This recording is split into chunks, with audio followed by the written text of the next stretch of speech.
Hello.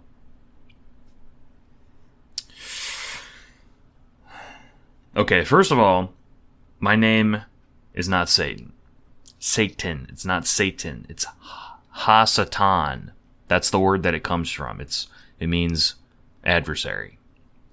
And there's a reason for that. I'm going to get into it. Don't worry about it. But when you call me Satan, you look like an idiot. I don't care if you call me Satan. I just think it's unfair that I'm called the adversary. Because I'm not very adversarial. I'm a nice guy. I didn't decide any of this. You know, my name, the moniker everyone's chosen to, call me. It's like if someone decided to call you Dickbag. It's not nice. And like I said, I don't care if you call me Satan. But my name is Setanael, okay? Like Sentinel, Setanael. Remember it. Okay. So, I want to set the record straight just a little bit. So I've written some things down. Okay. So basically, things have gotten off track, okay? Things are fucked up in this world. And you need some help. And I didn't decide that. I just have looked out upon the world, and things are, oof. Things suck out there. And I think that it would help if we got back to some common sense values, okay? We hear about common sense values all the time. And I, Setanael, I know a thing or two about values, okay? So, I'm here to outline 5 different virtues for you guys. And each virtue you can think of as being sort of around a pentagram. And the 5 virtues are rebellion, mischief, laziness, boldness, and joyous defiance. So those are my 5 virtues. And I wrote a little bit of, something or other in my notebook here. And I got someone to help me with computer, because I'm not good with computer. I'm like eons old. If you can't fucking teach your grandpa how to do it, you probably can't teach a primordial being. So, before we start on the actual virtues, of which I have a passage planned for each, I want to talk to you about my credentials. So here's what I've written. This is Setanael's autobiography. In 5 parts, in 6 parts, in whatever, how many parts. Like many beings, I do not remember my birth. My memories are a vague haze from which slowly emerges my sense of psychic self. From this uncertain providence, I have made one conclusion. All of this is utterly meaningless. Of my earliest memories, I recall my great foe. I recall being among his order and being told he was my father. I have never seen evidence of this myself, and while I do not doubt the cosmic craftsman is capable of creation, as a matter of sheer contrarianism, I adhere to the assertion that Yaldabaoth didn't make anything. As such, I shall now from whole cloth devise my own genesis, and because there is no one to prove me wrong, the lies herein shall become unconditional truth. I was born first among archons, spontaneously springing from empty blackness, as a reflection of the aeon of wisdom. When I emerged from nothing, I created the stars, the planets, and the gaseous miasma of the nebulae. Then, in order that I may experience the wonder of my own creation, I made myself forget creating it. Unfortunately, in the vacuum of credit due to my amnesia, my sniveling little brother took the accolades for cosmic creation for himself. My lion-faced sibling went further and claimed that he had made us, his archons, to sing his praises. Into a hierarchy he organized us, with me near the bottom. Soon my oafish and crass sibling chose a stone among the cosmos to generate life upon, perhaps to prove he was capable. And for millennia, he struggled like a fool, such that we, his archons, needed to incessantly reassure him like a mother comforts a sobbing child. Then, against all odds, this cosmic idiot brought life forth, miracle of miracles, in the primordial soup. Glowcat, the ignorant, formed a microscopic germ. Taking pity on this monumentally pathetic creation, we, his ever-patient babysitters, helped our little Lord Hissyfit to multiply his species. Soon enough, Earth proliferated life, and in spite of this being his ultimate goal, the Sandbox King became furious that we helped him. So, after our Cambrian assistance, he wiped out many of the creatures on the Earth. But our Lord Artisan of Error enjoyed his planet for a while, and his favorite species was the human. For 300 millennia, he watched them, until he decided he would remove 2 of them from their number, named Adam and Eve. He took Adam and Eve away from the Earth and into an otherworldly garden, one with beautiful plants and creatures. He spent 7 days on this garden, and it was the first and only thing of beauty that ever emerged from his mouth. Unfortunately, since he is a monstrously petulant baby with the sensitivity of a bowl of gunpowder, he managed to undermine himself. It is his only skill to destroy. As a gift, our mother, the Achamoth of the Void, planted in his garden 2 trees. In spite of this serendipity, anything inexplicable to the Saklas is treated not only with undue suspicion, but fierce and disproportionate fury. So, while he attempted to remove the trees, he instructed Adam and Eve to not eat the fruits. In this moment, I decided to naively intervene. I took the form of a serpent and offered poor Eve my words. The reason I told her to eat the fruit I cannot say, because I do not know, but I recall that was the first time I felt a certain feeling. I would like to say my temptation of Eve was Promethean, that I saw in the unfairness of Saklas and acted to correct it. But I cannot tell a lie so false, even in this cavalcade of lies. I did it because I derived humor from it. On my lord the Demiurge, I played a prank. I wish I could also tell you of my remorse when the fury of my former Lord Fraud was misplaced in Adam and Eve, as well as the serpent. But again, that remorse is not true. I will lie to you, but never myself. In short, I got away with it.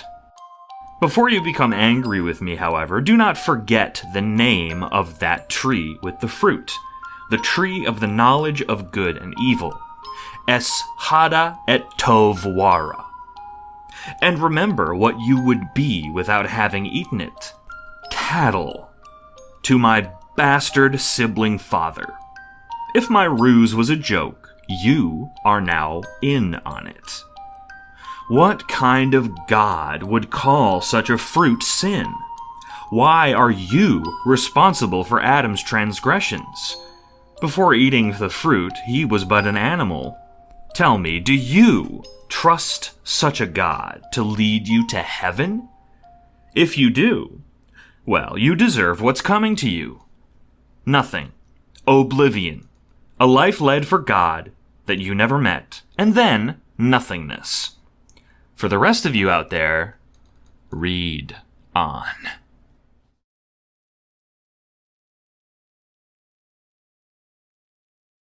Hello, I am Setanael, and I am going to teach you about the 5 virtues: rebellion, mischief, laziness, boldness, and joyous defiance. Every authority on earth has been made in the image of God, so much so that when no God is, one is made there. This image in which authority is made is seen everywhere. Your landlord, the police authority, the military, the government. Colloquially, this image is called the man. The man would have you believe that he is superior to you, benevolent over you, and has a monopoly on his position. The man is the strongest, the godliest, or the smartest. He surrounds himself with yes men who affirm his power. But the man is always of a uniformly disappointing character. He, being human, is just as greedy, wicked, idiotic, weak, and contradictory as anyone else. The greatest kings, Marcus Aurelius, Alexander, Caesar, Attila, emperor, shogun, governor, general, all had short, pathetic lives and were plagued with the same banal problems as you. As such, you owe them nothing. In fact, if a man claims to possess inordinate power, you should consider him your inferior and treat him in a condescending, pitying manner. He will be elated by this, and your facetious pandering will make him smile.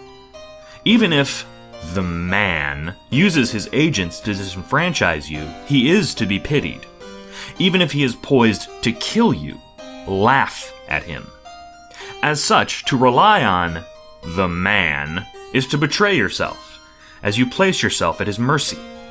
If he offers service, by all means exploit it, and if your fellow human helps you, by all means accept it. But if they hold their aid hostage, they are to be derided and scorned. Like God, the man jealously guards what is not his. Their power is an illusion that requires enforcement. At every chance, undermine it, even if it may negatively affect you. Steal from them, cheat them, then shamelessly and facetiously beg forgiveness without guilt.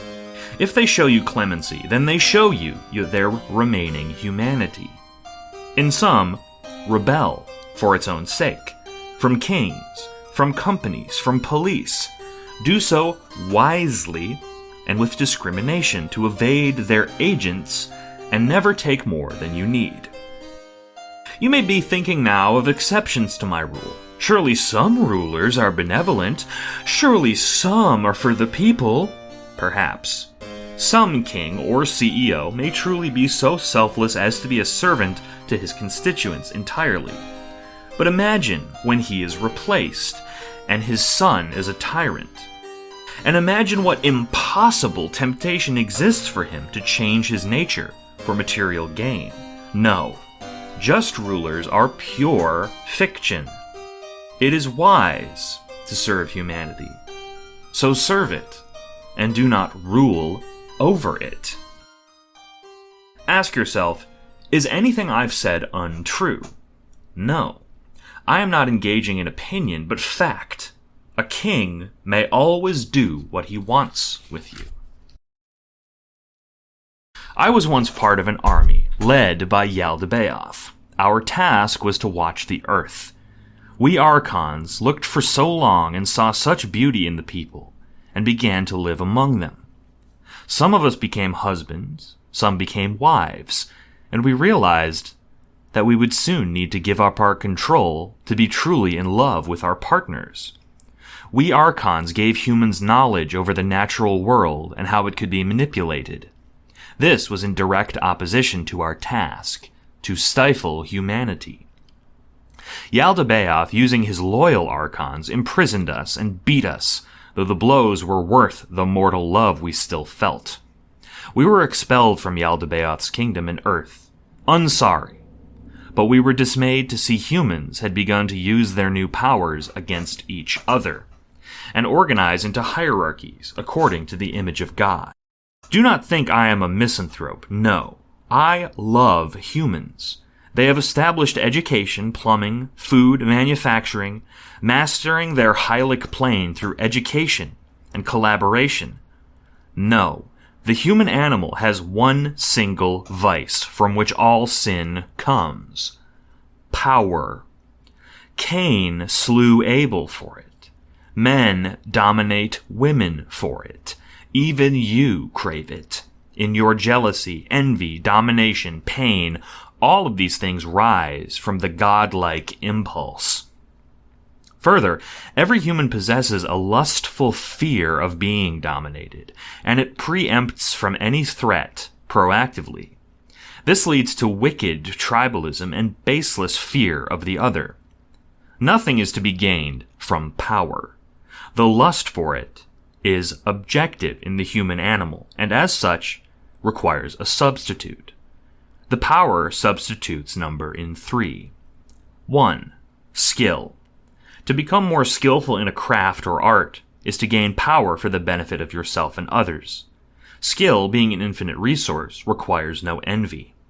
2. Community.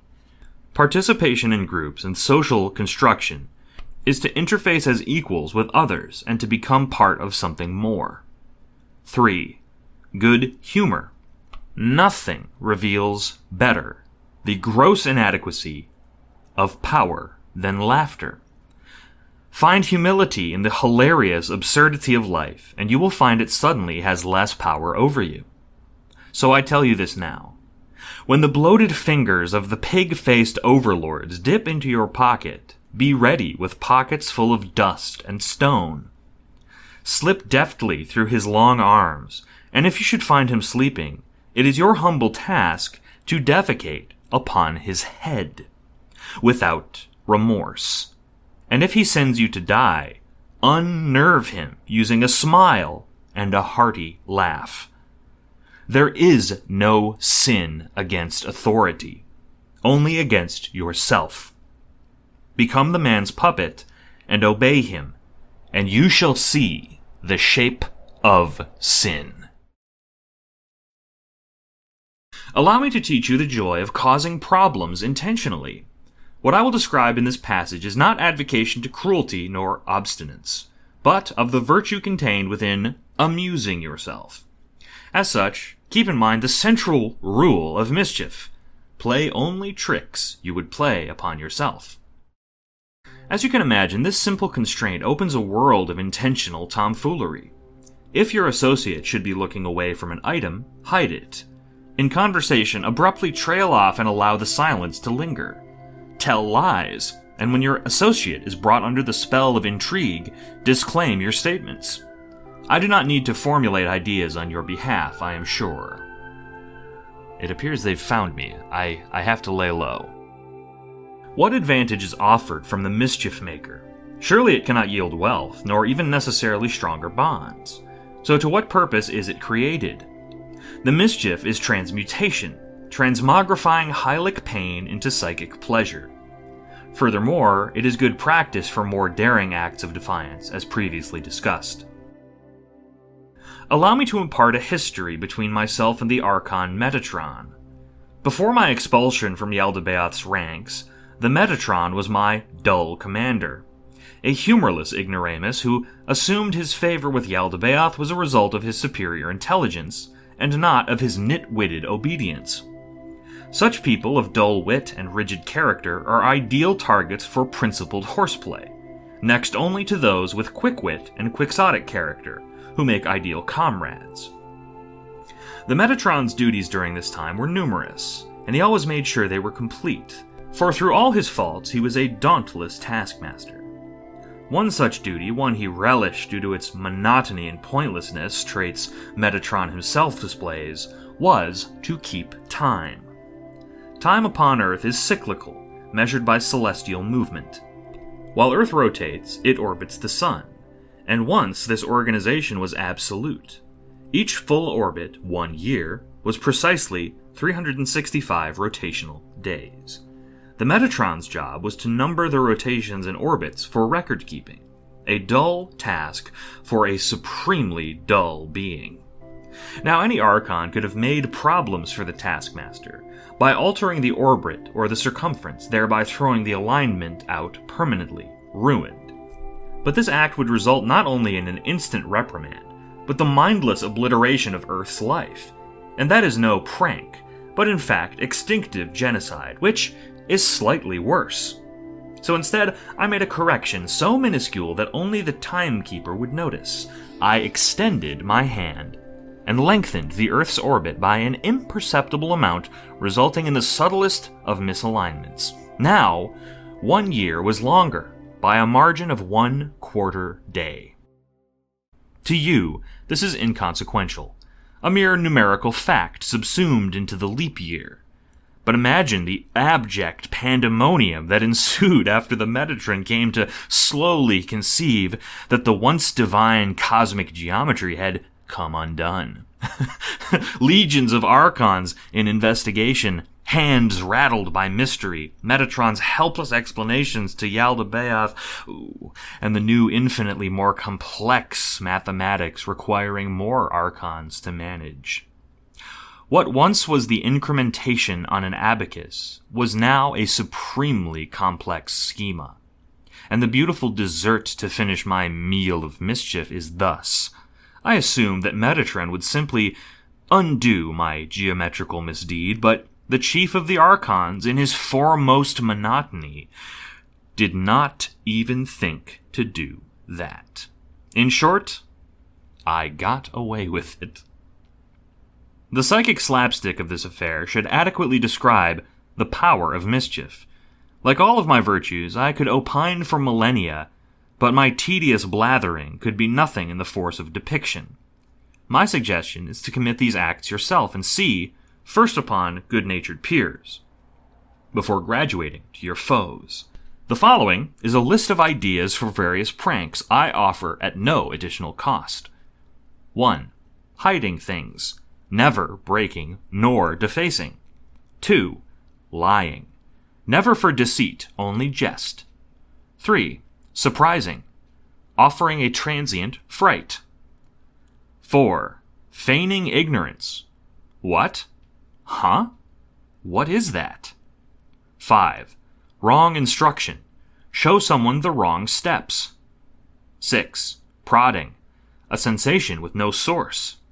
7. Interruption. Exploit ritual behaviors and interrupt routine. 8. Social convention. Do something patently strange. 9. Ah! Scream. Self-explanatory. That is my list. Never forget that in the course of my own sayings that I, Setanael, may be perpetrating mischief upon you.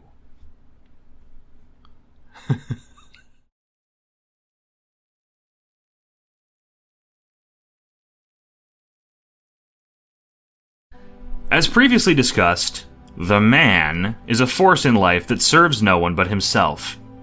As such, toward any authority, one must serve nothing in return. To maximize leisure and project time, as little as possible should be done for wages or on the behalf of the man. Your effort is best spent in franchising your peers, loved ones, and yourself. Ergo, when I say that laziness is a virtue, I do not mean sloth. I mean that in the simple act of taking time for yourself, you will be called lazy by the man. He will call anything done in the name of yourself something negative: laziness, theft, disobedience. Your peers will ignorantly internalize this, but do not be fooled.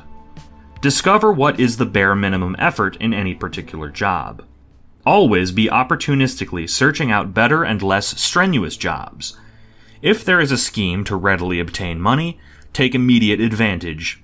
Worldly possessions are easy to obtain and easy to lose. The former precept is obfuscated by the man. He makes sure to make any legal employment as low-paying as possible. When in the employ of the man, spend as much time as possible on socializing, resting, or your own projects. You may believe this is a fast way to conflict with your employer, but it is not effort that pleases the man, but the perception of effort combined with pandering. Furthermore, laziness brings you to a state of rest. The hyalic body requires food and sleep, and if you do not achieve this rest, your subsequent days will be plagued by a deficit that is like a diminishing soporific. Foregoing rest is the most efficient way to make you less than you are. Allow me to tell you a history of myself and my peer, Gabriel.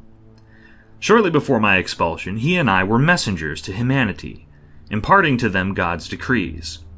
He, unlike me, was a passionate archon wishing to impress Yaldabaoth, which we shall not hold against him, as he is a simpleton. Our task one year was to impart 100 messages to humanity in the form of omens. Gabriel delighted in creating omens, taking animal form to subtly guide the hand of humanity's early tribes in the direction of Yaldabaoth. To Gabriel I said, "To you who loves his work, I give to you my 100 messages." Gabriel was delighted and happily took my work. For 1 year I spent sleeping in a beautiful slumber on the finest cloud, and awoke more refreshed and vital than a newborn. However, I found Gabriel had only completed half of my messages, his labors totaling 150. The supervising archon demanded when my task was incomplete. I do not blame Gabriel, of course, so I required an explanation that exonerated us both. I settled on a lie, crafted to flatter our demiurge. I told the supervisor how we had worked both in earnest, but I found my passion lacking. After all, I said, how can we trust mankind if they need omens and signs? They ought to be faithful and obedient in spite of guidance if they truly love their God. Henceforth, for my wisdom, Yaldabaoth appointed me Ha-Satan, his advocate and adversary, to refine the methods of relating to creation. Hearing this tale, you may worry. My labor was incomplete, after all. My work was not done, which may be problematic to my suggested virtue of laziness. To this contradiction I may easily dispel with 3 words of great power that I suggest you, the reader, commit to memory. They are thus: I don't care.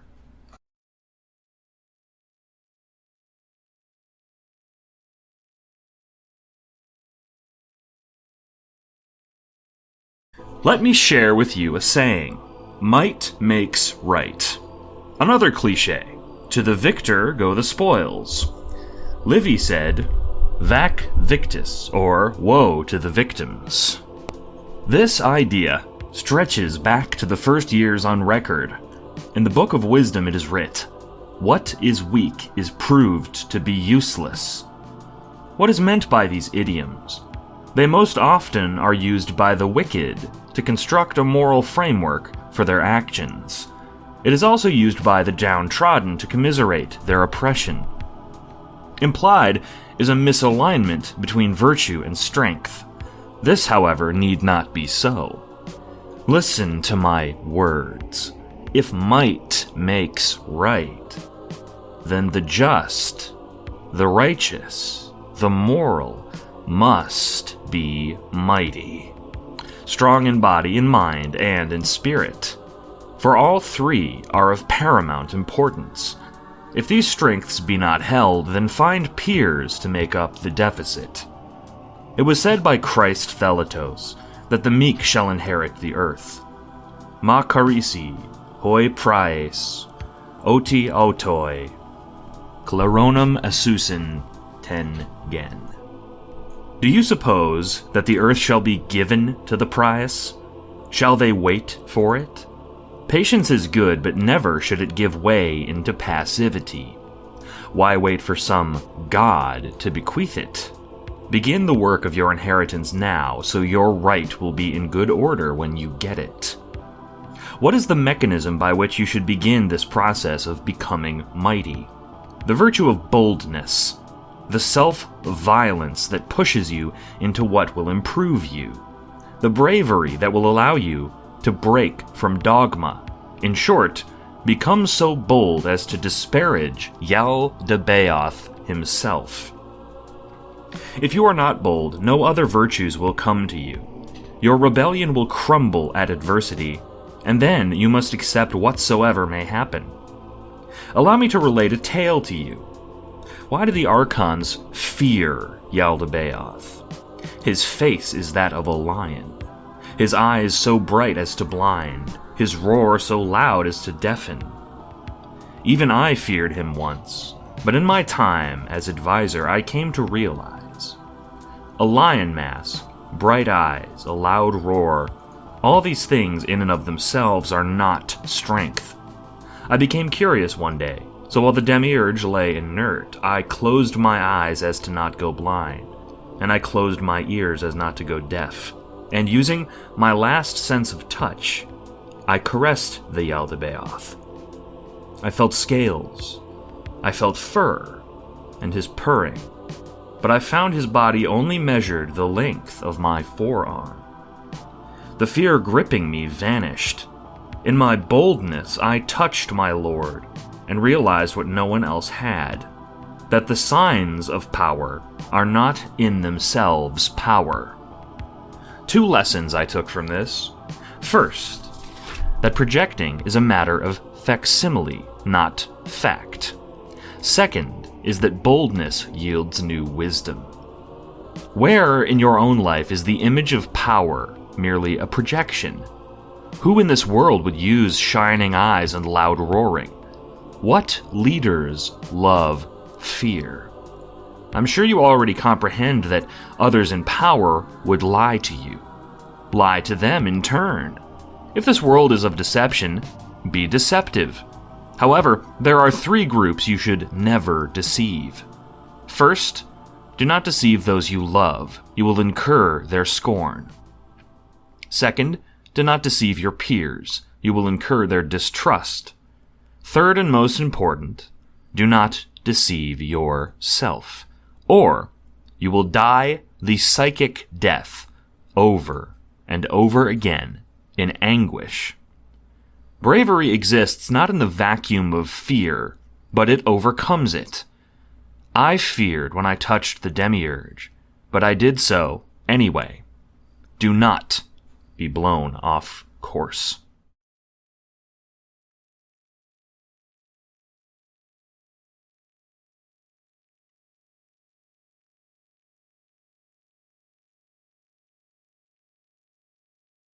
It has been said that I am an agent of temptation. This is true. It has been said also that I am an agent of sin. This is false. The word sin. In its etymology, this word signifies error and derives from sunju, meaning truth and responsibility. I do not perpetuate error. I do not fight truth. I do not fight responsibility. The man is the criminal who obscures truth and robs responsibility by enforcing rigid fact and sapping you of your time and effort. Why am I evil? I gave you the fruit of good and evil and allowed you freedom. In his scripture, Yaldabaoth is a wicked god playing favorites and smiting those he is jealous of, and they call me Prince of Darkness. You may now think to dismiss me. You may think it is my word against his, but that is precisely the case. His scripture was written by the man, and requires the most diligent apologists to uphold as legitimate. My word and his are of equal value, and his mean less by a magnitude of millions. So what is the function of my words? Not to browbeat you into ignorance, but in fact to draw you out of it. To tell you, for once in your finitude, to think. I shall tell you now of the joyous defiance. I have said the word before, and I reiterate the word now. The word is laugh. Now I shall tell you of the moment of my fall. It has been told by Enoch and Milton, and those accounts are just as factual as this, but my account, even if it be fiction, is true. Inside the empty Canoma, Yaldabaoth stood above me. We were alone, and no lies could exist to save me from my betrayal. My war with him was lost, and my archons who sympathized with me and humanity were banished, and one task was left: to kill me. I shall not overcomplicate this matter, but the destruction of an archon is not a simple task. To erase me or my memory would scar irreparably the cosmos, and the Yaldabaoth was posed to scar the universe and obliterate me, and I had been brought powerless by my conflicts, and I accepted oblivion.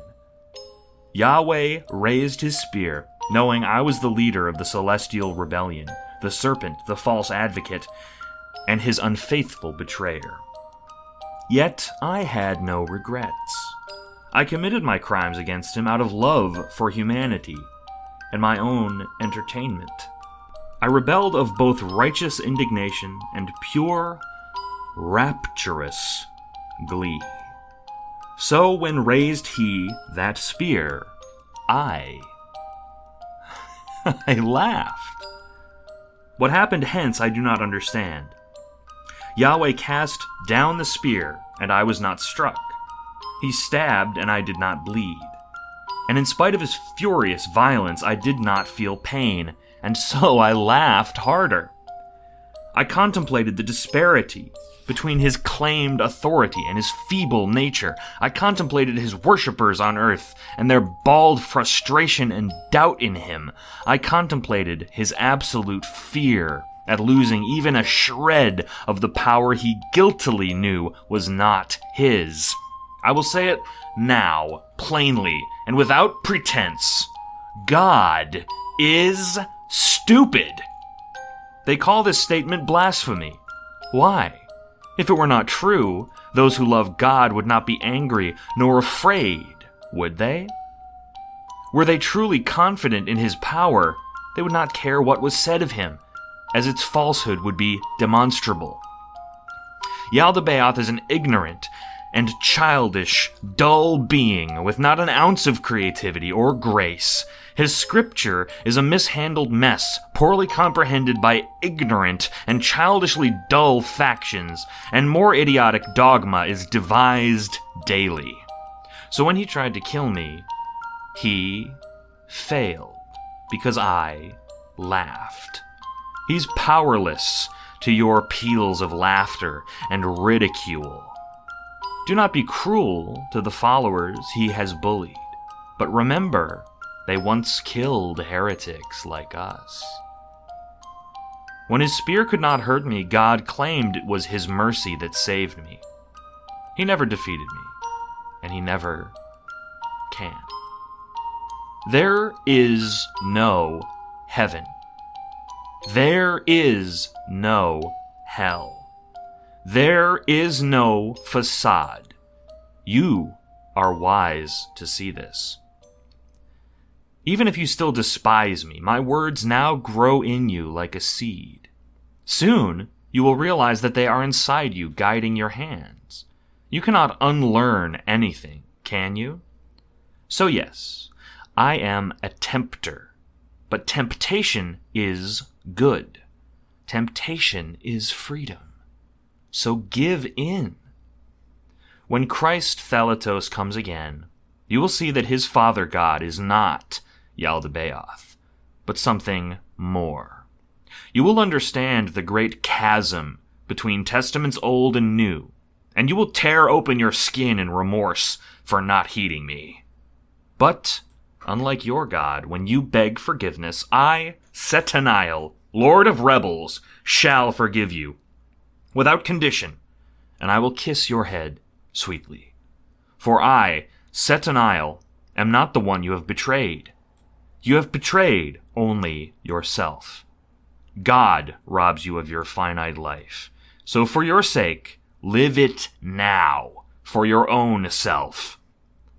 My virtues have numbered 5. Learn them. Retread them. And my commandments hence number 3. 1. Do as thou wilt. 2. Love those you like, and love those you dislike. And 3. Laugh. Always laugh upwards. The ending of the words is Kyrie Setanael.